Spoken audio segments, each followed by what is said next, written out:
ಸನ್ಮಾನ್ಯ ಶ್ರೀ ರಾಹುಲ್ ಗಾಂಧಿಯವರ ನೇತೃತ್ವದ ಭಾರತ್ ಜೋಡೋ ನ್ಯಾಯ ಯಾತ್ರೆಯು ಅಸ್ಸಾಂನಲ್ಲಿ ಸಾಗುತ್ತಿದ್ದ ಸಂದರ್ಭದಲ್ಲಿ ಬಿಜೆಪಿ ಕಾರ್ಯಕರ್ತರು ಶ್ರೀ ರಾಹುಲ್ ಗಾಂಧಿಯವರು ಸಾಗುತ್ತಿದ್ದ ಬಸ್ಸನ್ನು ಅಡ್ಡಗಟ್ಟಿ ಅವರ ಮೇಲೆ ದಾಳಿ ನಡೆಸಲು ಯತ್ನಿಸಿದ್ದನ್ನು ಖಂಡಿಸಿ ಬೆಂಗಳೂರು ಕೇಂದ್ರ, ಉತ್ತರ, ದಕ್ಷಿಣ, ಪೂರ್ವ ಮತ್ತು ಪಶ್ಚಿಮ ಜಿಲ್ಲಾ ಕಾಂಗ್ರೆಸ್ ಸಮಿತಿಗಳ ವತಿಯಿಂದ 23/1/2024 ಮಂಗಳವಾರ ಬೆಳಗ್ಗೆ 11:30 ಸುಮಾರಿಗೆ ಸ್ವಾತಂತ್ರ್ಯ ಉದ್ಯಾನವನದಲ್ಲಿ ಪ್ರತಿಭಟನೆಯನ್ನು ಹಮ್ಮಿಕೊಂಡಿದ್ದರು. ಈ ಪ್ರತಿಭಟನೆಯಲ್ಲಿ ಕೆಪಿಸಿಸಿ ಅಧ್ಯಕ್ಷರು ಹಾಗೂ ಉಪಮುಖ್ಯಮಂತ್ರಿಯವರಾದ ಶ್ರೀ ಡಿ.ಕೆ. ಶಿವಕುಮಾರ್ ಅವರು, ಕೆಪಿಸಿಸಿ ಕಾರ್ಯದರ್ಶಿಗಳು, ಸಂಸದರು, ಸಚಿವರುಗಳು, ಶಾಸಕರು, ಕೆಪಿಸಿಸಿ ಪದಾಧಿಕಾರಿಗಳು, ಮಾಜಿ ಬಿಬಿಎಂಪಿ ಸದಸ್ಯರುಗಳು, ಮುಂಚೂಣಿ ಘಟಕ ವಿಭಾಗದ ಮುಖ್ಯಸ್ಥರು ಹಾಗೂ ಪಕ್ಷದ ಹಿರಿಯ ಮುಖಂಡರು ಭಾಗವಹಿಸಿದ್ದರು. 4 ಗಂಟೆ ಮುನ್ಸೂಚನೆಯಂತೆ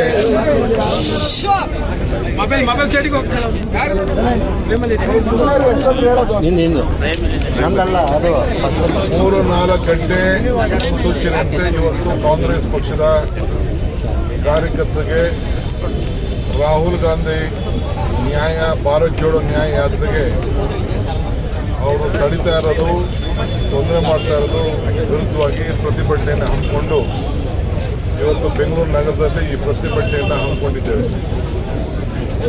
ಬಹಳ ಕಾರ್ಯಕರ್ತರು ಬಹಳ ಆಸಕ್ತಿಯಿಂದ ಬಂದು ಇವತ್ತೆಲ್ಲ ಸೇರಿ ತಮ್ಮ ಅಭಿಮಾನ, ತಮ್ಮ ಐಕ್ಯತೆ, ತಮ್ಮ ಒಂದು ಒಗ್ಗಟ್ಟಿನ ಸಂದೇಶವನ್ನು ರಾಹುಲ್ ಗಾಂಧಿ ಅವರು ನೇರವಾಗಿ ಮುನ್ನಡಿಬೇಕು, ನಾವು ನಿಮಗೆ ಇದ್ದೇವೆ ಅಂತೇಳಿ ಇವತ್ತು ಎಲ್ಲ ನಮ್ಮ ಕಾರ್ಯಕರ್ತರು, ಮುಖಂಡಗಳೆಲ್ಲ ತೋರಿಸಿದ್ದಾರೆ.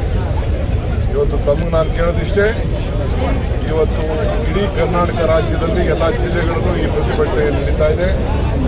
ಎಲ್ಲರೂ ಕೂಡ ಒಗ್ಗಟ್ಟಿನಿಂದ ನಾವು ಅವರಿಗೆ ಒಂದು ಮಾರ್ಗದರ್ಶನವನ್ನು ನಾವು ಕೊಡ್ತಾ ಇದ್ದೇವೆ. ಇವತ್ತು ರಾಹುಲ್ ಗಾಂಧಿ ಅವರ ಯಾತ್ರೆಗೆ, ಭಾರತ್ ಜೋಡೋ ನ್ಯಾಯ ಯಾತ್ರೆಗೆ ಇವತ್ತು ಏನು ತಡೆ ಮಾಡಲಿಕ್ಕೆ ಒಂದು ದೊಡ್ಡ ಷಡ್ಯಂತ್ರ ನಡೀತಾ ಇದೆ, ಇದು ಖಂಡನೀಯ. ನಾವು ಯಾವುದಕ್ಕೂ ಹೆದರುವುದಿಲ್ಲ. ನಿಮ್ಮ ಕೇಸು, ನಿಮ್ಮ ಜೈಲು, ನಿಮ್ಮ ತೊಂದರೆ ಯಾವುದಕ್ಕೂ ಕೂಡ ನಾವು ಹೆದರುವುದಿಲ್ಲ. ನಾವು ಈ ದೇಶದ ಒಗ್ಗಟ್ಟಿಗೋಸ್ಕರ, ಈ ದೇಶದ ಐಕ್ಯತೆಗೋಸ್ಕರ, ಈ ದೇಶದ ಸಮಗ್ರತೆಗೆ, ಈ ದೇಶದಲ್ಲಿ ಶಾಂತಿಗೋಸ್ಕರ ಎಲ್ಲ ಜಾತಿ, ಧರ್ಮ ಎಲ್ಲರೂ ಕೂಡ ಅಣ್ಣ ತಮ್ಮಂದಿರಂತೆ ಇರಬೇಕು ಅನ್ನೋ ದೃಷ್ಟಿಯಿಂದ ಈ ಹೋರಾಟವನ್ನು ರಾಹುಲ್ ಗಾಂಧಿ ಅವರು ಹಮ್ಮಿಕೊಂಡಿದ್ದಕ್ಕೆ ನಮ್ಮ ಒಮ್ಮತದ ಬೆಂಬಲ ವ್ಯಕ್ತಪಡಿಸ್ತಾ ಇದ್ದಾರೆ. ಸರ್, ತಾವು ಮತ್ತೆ ಸಿಎಂ ಅವರು ಜೈ ಶ್ರೀರಾಮ್ ಅಂತ ಕೂಗೋದಕ್ಕೆ ಬಿಜೆಪಿ ಅವರು ಸಿಕ್ಕಾಪಟ್ಟೆ ಟೀಕೆಯನ್ನು ವ್ಯಕ್ತಪಡಿಸ್ತಾ ಇದ್ದಾರೆ. ಸರ್, ಏನು ಅವ್ರ ಮನೆ ಆಸ್ತಿನ ಶ್ರೀರಾಮ? ಯಾರ ಮನೆ ಆಸ್ತಿ ಅಲ್ಲ ರೀ. ಗಾಂಧೀಜಿಯವರು ಏನ್ ಹೇಳಿದ್ದಾರೆ? ರಘುಪತಿ ರಾಘವ ರಾಜ ರಾಮ್ ಪತಿತ ಪಾವನ ಸೀತಾರಾಮ್. ರಾಮನು ಇದ್ದಾರೆ, ನಾನು ಹೇಳಿದ್ದಲ್ಲ, ಸಿದ್ದರಾಮಯ್ಯನ ಹೆಸರಿನಲ್ಲಿ ರಾಮ ಇದ್ದಾನೆ, ಶಿವಕುಮಾರ್ ಹೆಸರಿನಲ್ಲಿ ಶಿವ ಇದ್ದಾನೆ, ಶಿವನ ಮಗನೂ ಇದ್ದಾನೆ. ಇನ್ನೇನು ಬೇಕು? ಇದು ನಮ್ಮ ಎಲ್ಲ ಧರ್ಮ. ಬಿಜೆಪಿಯವ್ರ ಪಾಪ ಅವ್ರಿಗೆ ಇನ್ನೇನಿಲ್ಲ. ಅವ್ರೇನಪ್ಪ ಅಂತಂದ್ರೆ ನಮ್ಮನ್ನೆಲ್ಲ ಒಂದೇನಾದ್ರು ಒಂದು ಫೋಟೋ ಮಾಡಿಕೊಟ್ಟು ಇವರು ಹಿಂದೂ ವಿರೋಧಿಗಳು, ಧಾರ್ಮಿಕ ದತ್ತಿ ಇಲಾಖೆನ ಮಾಡಿಬಿಟ್ಟು ರಾಮಲಿಂಗಾರೆಡ್ಡಿ ಈ ರಾಜ್ಯದಲ್ಲಿ ಎಲ್ಲ ದೇವಸ್ಥಾನಗಳಿಗೂ ಪೂಜೆ ಮಾಡಿ ನಾವು ಇವತ್ತು ಗೌರವನ್ನ ಅನ್ನ ಸಂತರ್ಪಣೆಯನ್ನ ಮಾಡಿದ್ದೇವೆ. ಇದು ಅವ್ರ ಕೈ ತಡ್ಕೊಳಕ್ ಆಗ್ತಾ ಇಲ್ಲ. ಅದಕ್ಕೆ ಆ ಹೊಟ್ಟೆ ಉರಿ ಏನಪ್ಪಾ, ಕಾಂಗ್ರೆಸ್ ಅವರು ಈ ಕೆಲಸ ಮಾಡ್ತಾವ್ರಲ್ಲ ಅಂತ ಹೊಟ್ಟೆ ಉರಿ ಪಡ್ಕೊಂಡು ಕೈನ ಇಸ್ಕೊಡ್ತೀವಿ. ನಮ್ಮ ಸರ್ಕಾರ ಇರ್ಲಿಲ್ವಲ್ಲ, ನಮ್ಮ ಸರ್ಕಾರ ಇರ್ಲಿಲ್ಲ.